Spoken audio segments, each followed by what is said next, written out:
Hello दोस्तों, welcome to मिंशी academy. मेरा नाम अंकिता है और मैं आपके जियोग्राफी टीचर हूँ। जियोग्राफी या भूगोल ये सिर्फ एक विषय नहीं है। ये सिर्फ एक विषय नहीं है। ये हमारी धरती, उसके स्वरूप, नेचुरल प्रोसेसेस और हमारे आसपास के इन्वायरमेंट को समझने का एक अद्भुत माध्यम है ये जियोग्राफी। और मेरी कोशिश होगी कि मैं इस विषय को आपके लिए इजी बना सकूं, ताकि आप इसे सिर्फ पढ़े ही नहीं बल्कि इसे अपने जीवन में महसूस भी कर सकें। हमारे पृथ्वी को समझने का ये सफर बहुत ही मजेदार और इंटरेस्टिंग होगा। तो चलिए एक नई शुरुआत करते हैं और इस टॉपिक के डिटेल्स को जानने की यात्रा में निकल पड़ते हैं। आपके साथ ये सफर और भी खास होगा। तो आज का टॉपिक है पृथ्वी का गति। पृथ्वी का गति। पृथ्वी क्या है? हम सभी को मालूम है, पृथ्वी एक ग्रह है, राइट। पृथ्वी एक ग्रह है जो आपके केंद्र यानी अपनी धुरी या फिर इंग्लिश में हम इसको एक्सिस भी कह सकते हैं। तो पृथ्वी अपनी धुरी या एक्सिस और सूर्य के चारों ओर चारों ओर घूमती है। इसकी गतियों को हम दो ही प्रकार में बांट सकते हैं। एक है घूर्णन, जिसको इंग्लिश में हम कह सकते हैं क्या, रोटेशन। इसमें पृथ्वी खुद के चारों ओर घूमते हैं, खुद के एक्सिस के चारों ओर घूमते हैं। और दूसरा परिक्रमा, जिसको इंग्लिश में हम कहते हैं रेवोल्यूशन। घूर्णन के कारण दिन और रात का आवर्तन होता है, जबकि परिक्रमा के कारण मौसम में बदलाव आता है। पृथ्वी की ये गतियां साइंटिस्ट के दृष्टिकोण से बहुत इंपॉर्टेंट है। क्यों? क्योंकि इन्हीं के कारण हमें समय का हिसाब, मौसम का चक्र और विभिन्न प्रोसेस को समझने का अवसर मिलता है। तो आइए पृथ्वी के इन गतियों को और डिटेल में समझते हैं। इसको बोलने से पहले हम बचपन में लौट चलते हैं। बचपन में जब हम ट्रेन से कहीं जाते थे तो हमेशा ऐसा लगता था कि ट्रेन जो है वो एक ही जगह पर खड़े हैं और पेड़ धीरे धीरे हमारे पास से गुजर जा रहे हैं, कि नहीं? तो जैसे जैसे बड़े हुए समझ आया कि ये तो बिल्कुल एकदम से ये तो बिल्कुल गलत थी। क्यों? असल में हम चल रहे होते हैं और पेड़ क्या होता है? पेड़ तो स्थिर होता है। इसी तरह अगर चांद और सूरज के बारे में बात करें तो पहले हमें लगता था कि सूरज चल रहा है और पृथ्वी स्थिर है। लेकिन बाद में वैज्ञानिक सबूत के आधार पर यह समझ में आया कि नहीं, इधर हम फिर से गलत निकले। हमारी सोच गलत थी। वास्तव में पृथ्वी घूमती है और सूरज एकदम से ही सूरज अपनी जगह पर स्थिर है। ठीक है? तो जब हम रोज सुबह उठते हैं तो क्या देखते हैं? हम रोज सुबह देखते हैं कि सूरज पूरब से उगता है और पश्चिम में अस्त होता है, राइट? ऐसा क्यों होता है? जबकि हम पहले ही बोला है कि सूरज स्थिर है। तो चलो देखते हैं चांद, सूरज, पृथ्वी के ऐसे कई अद्भुत और जाने अनजाने पहलू। साथ ही समझेंगे कि दिन और रात क्यों होते हैं, दिन लंबे रात छोटे क्यों होते हैं, या फिर सर्दी और गर्मी मौसम क्यों आते हैं, या फिर सर्दी के बाद मौसम क्यों आती है, सर्दी वाला मौसम भी क्यों आते हैं। इन सभी सवालों का जवाब विज्ञान के नजरियों से समझेंगे और हमारी पृथ्वी के अद्भुत रहस्य को जान के आनंद लेंगे। विभिन्न एस्ट्रोनॉमी परीक्षा के दौरान ये प्रमाण किया है कि सूरज स्थिर है और सूरज के चारों ओर विभिन्न ग्रह उपग्रह घूम रही है, राइट। तो ये ग्रह उपग्रह अपनी दूरी पर घूमते हुए सूरज की परिक्रमा भी कर रही है, ये तो हम सभी को मालूम है। तो प्राचीन काल में पृथ्वी की एक गति के बारे में एक कॉन्सेप्ट थी। क्या थी? प्राचीन काल से पृथ्वी की गति के बारे में असल में दो कॉन्सेप्ट थी। पहली ये सोच थी कि पृथ्वी स्थिर है और सूरज, चांद और अन्य ग्रहों इसके चार पास घूमते हैं। इस सिद्धांत को क्या बोलेंगे हम? इस सिद्धांत को हम बोलेंगे भूकेंद्रिक सिद्धांत, या फिर इंग्लिश में हम इसको कह सकते हैं जियोसेंट्रिक सिद्धांत, ठीक है। और दूसरी सोच क्या थी? दूसरी सोच थी कि सूरज जो अभी है, सूरज स्थिर है और उसकी चारों ओर पृथ्वी या फिर अन्य ग्रह उपग्रह उसके चारों ओर घूमते हैं, राइट, ठीक है। ये सब सिद्धांत के बारे में हम लोगों को कैसे पता चला? ये सिद्धांत के बारे में कोपरनिकस एंड गैलीलियो द्वारा प्रमाणित किया गया है। इसको हम कह सकते हैं हेलियोसेंट्रिक थ्योरी, ठीक है। इसको क्या कर सकते हैं? इसको कह सकते हैं हेलियोसेंट्रिक थ्योरी। तो इसके बारे में डिटेल में जानते हैं। पहले जानेंगे हम जियोसेंट्रिक थ्योरी के बारे में, जियोसेंट्रिक सिद्धांत के बारे में, भू केंद्रिक सिद्धांत के बारे में। भू यानी पृथ्वी होता है और केंद्रिक यानी सेंटर। तो पृथ्वी को सेंटर करके जब कुछ घूम रहा है उसकी टॉपिक को हम कह सकते हैं कि भू केंद्रिक सिद्धांत। लेकिन ये कॉन्सेप्ट के मुताबिक पृथ्वीवासी एक समय सोचते थे कि सूरज समेत सभी नक्षत्र पृथ्वी के चारों ओर घूम रही है। इस सोच को ही हम जियोसेंट्रिक सिद्धांत या फिर जियोसेंट्रिक थ्योरी कह सकते हैं। और इस सिद्धांत को समर्थन किया था तभी प्लेटो, एरिस्टोटल, अलेक्जेंडर के नाम के और भी कई सारे वैज्ञानिकों ने। पृथ्वी के केंद्रों में सूरज और चांद को ग्रहों के रूप में माना जाता था और सूरज और चांद दोनों को ज्योतिष के रूप में माना जाता था। एरिस्टोटल ने पृथ्वी के केंद्र सिद्धांत को अनुसार एरिस्टोटल के पृथ्वी के केंद्रीय सिद्धांत या फिर मतलब है ये टॉपिक के बाद ये थ्योरी के मतलब है कि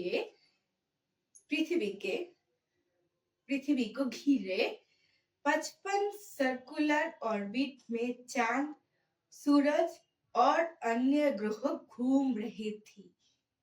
क्यों? है ना मजेदार बात। और जानते हैं दूसरे टॉपिक के बारे में। दूसरे टॉपिक के बारे में बोलने से पहले ये बोलना चाहिए कि ये Galileo, Nicolaus Copernicus and Aryabhata और कई लोगों ने परीक्षा की है, बहुत सारा परीक्षा की है। उसके बाद ये परीक्षा करते देखा है, परीक्षा करके करके ये फैसला लिया है उन लोगों ने कि हम लोगों की पहली सोच गलत थी। सूरज स्थिर है और पृथ्वी समेत बाकी ग्रह सूरज के चारों ओर घूम रही है। इस सोच को हम क्या कहेंगे?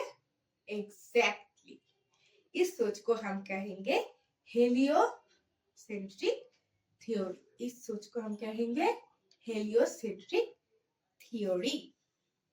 1549 में निकोलस कोपरनिकस सूरज केंद्रित ये महाविश्व की सोच को प्रवर्तक है। अब हम जानते हैं ये बहुत सारे जो ग्रह है इन लोगों का अलग अलग गति होता है। सूरज से जब भी डिस्टेंस बढ़ जाता है या फिर डिस्टेंस चेंज होता है, इनका गति, इनका टेम्परेचर सब कुछ बदल जाता है। तो इसके बारे में हम लोग जानते हैं, शुक्र और यूरेनस। इधर है शुक्र और इधर है यूरेनस।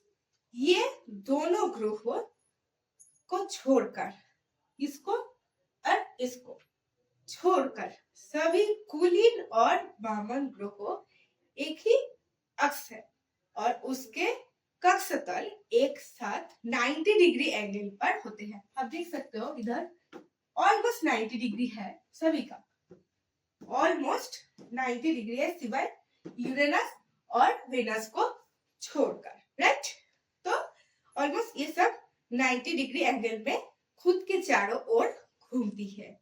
एक सरल कोण में शुक्र ग्रह लगभग 177.4 डिग्री एंगल में घूमता है, वो भी पश्चिम से पूरब की ओर, पश्चिम से पूरब की ओर, सॉरी पूरब से पश्चिम की ओर घूमता है। सभी पश्चिम से पूरब की ओर घूमता है, सिर्फ ये पूरब से पश्चिम की ओर घूमता है।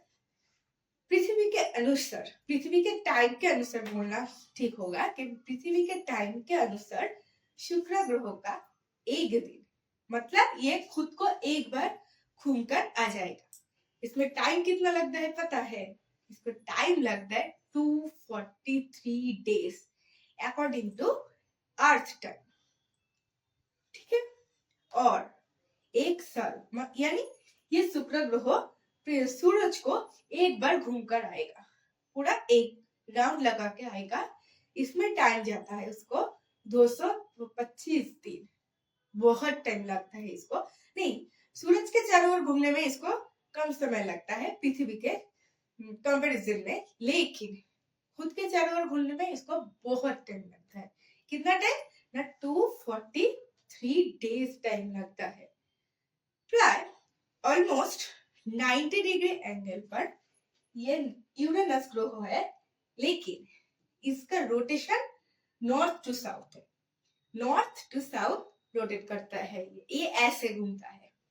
मजेदार है ना ये कौन सी ग्रह है? इसका नाम है यूरेनस। तो यूरेनस हमेशा नॉर्थ पोल से साउथ पोल में ऐसे घूमता है, ठीक है।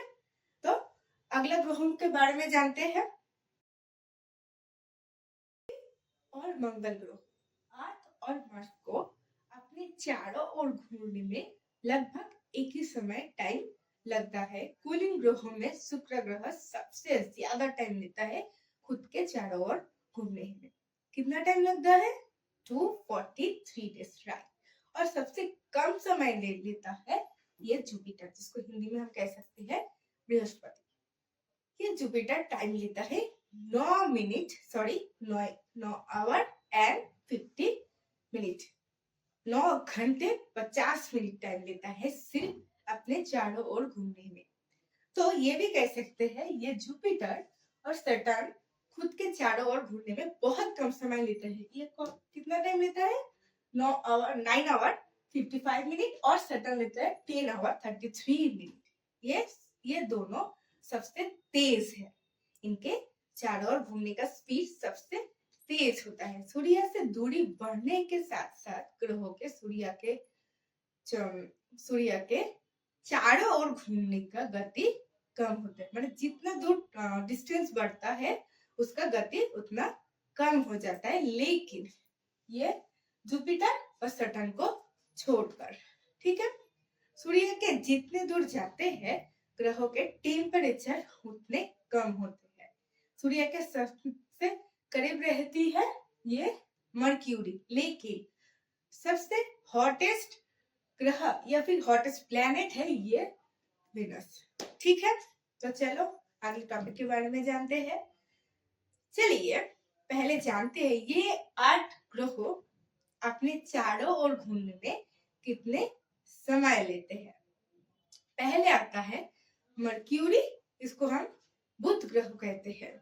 तो ये बुध ग्रह सूरज के चारों ओर घूमने में टाइम लेता है 88 डेज। उसके बाद आता है शुक्र ग्रह या फिर वेनस। शुक्र को सूरज के चारों ओर घूमने में टाइम लगता है लगभग 250 दिन।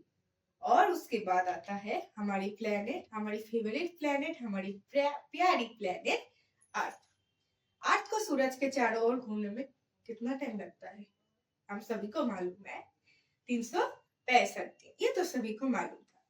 और उसके बाद आता है मार्स या फिर मंगल ग्रह। इसको अपने चारों ओर घूमने में बहुत टाइम लगता है। पता है कितने टाइम लगता है? 687 डेज। बहुत टाइम लगता है इसको अपने चारों ओर घूमने में। उसके बाद आता है जायंट प्लैनेट, इसका ओरिजिनल नाम है जुपिटर।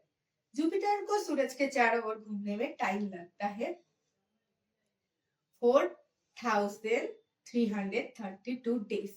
ये लगभग 11 साल के बराबर है, 11 या फिर 12 साल के बराबर है। इसके बाद है सैटर्न, शनि ग्रह। ये सूरज के चारों ओर घूमने में टाइम लेता है लगभग 10,759 डेज, ऑलमोस्ट 30 ईयर। स्ट्रेंज। इसके बाद आता है यूरेनस, जिसको हम हिंदी में अरुण ग्रह भी कहते हैं। अरुण ग्रह को सूरज के चारों ओर घूमने में टाइम लगता है बहुत टाइम, इसको और भी ज्यादा टाइम लगता है। इसको टाइम लगता है 30,687 दिन। इसको हम कह सकते हैं ईयर में कैलकुलेशन करें तो 84 ईयर टाइम लगता है सूरज को एक बार घूम के आने में। और उसके बाद है हमारे सोलर प्लेनेट की लास्ट प्लेनेट, वो है नेपच्यून। नेपच्यून को सूरज के चारों ओर एक राउंड लगाकर आने के टाइम लगता है 60,190 दिन, यानी कि almost 165 year. 100 after 165 year Neptune complete करता है एक साल। अब आते हैं ये सभी प्लेनेट, जो 8 प्लेनेट के बारे में हम बताए, ये प्लेनेट को उसके मटेरियल के अकॉर्डिंग टू मटेरियल इसको 2 हिस्सों में बांट सकते हैं। एक है जो पत्थर से बने हुए और एक है जो गैस से बने हुए, रॉक से या फिर पत्थर से बने हुए। प्लैनेट्स के अंदर है मार्स, हमारा प्यारा अर्थ है, वेनस है और मर्क्यूरी है। और गैस से बने हुए प्लैनेट्स के अंदर है जुपिटर, यूरेनस, नेपच्यून, अर्थ और सैटर्न। ओके, तो अभी जानते हैं कि इन सब ग्रहों तो है, लेकिन तो चले जानते हैं कि ये सभी ग्रहों में से पृथ्वी के बारे में हम जानेंगे। तो पृथ्वी का अक्ष, कक्ष और कक्ष तल, ये टर्म तो हम बहुत बार यूज कर चुके हैं, लेकिन इसका मतलब क्या है, ये असल में होता क्या है, उसके बारे में पहले जानते हैं। असल में पृथ्वी के दोनों पोल्स, नॉर्थ पोल और साउथ पोल के बारे में अगर बात करें तो ये उत्तर और दक्षिण ध्रुव को जोड़ने वाली एक काल्पनिक लाइन को पृथ्वी का धुरी कह सकते हैं। उसको हम एक्सिस भी कहते हैं और अक्ष भी हम इसको कह सकते हैं। और उसके बाद ये जो अक्ष है ये ऑलमोस्ट 23.5 डिग्री कोण में हिले रहे थे। और मजेदार बात है कि ऐसे ही हिलकर ही ये चारों ओर अपने चारों ओर घूमते हैं। अब आते हैं जिस रास्ते से ये जो पृथ्वी है, जिस रास्ते से पृथ्वी सूरज के चारों ओर घूमती है, जो रोड कह सकते हैं, जिस रास्ते से पृथ्वी सूरज के चारों ओर घूमते हैं, इस लाइन को, इस इमेजिनरी लाइन को हम कह सकते हैं कक्ष, और इंग्लिश में इसको हम कह सकते हैं ऑर्बिट। और सूरज ये रास्तों में घूमने के समय जिस तल में, या फिर हम इसको इमेजिनरी प्लेस कह सकते हैं, इमेजिनरी जो गोल रास्ते से घूम रही है सूरज के चारों ओर घूमते हुए, ये तल को, ये पूरे तल को हम कह सकते हैं कक्ष तल। ठीक है, ये घूमने के लिए जो इमेजिनरी तल है, इसको हम कह सकते हैं कक्षा तल। तो बहुत सारे टॉपिक के बारे में जाने और बहुत सारे टॉपिक के बारे में हम जानेंगे। तो चलो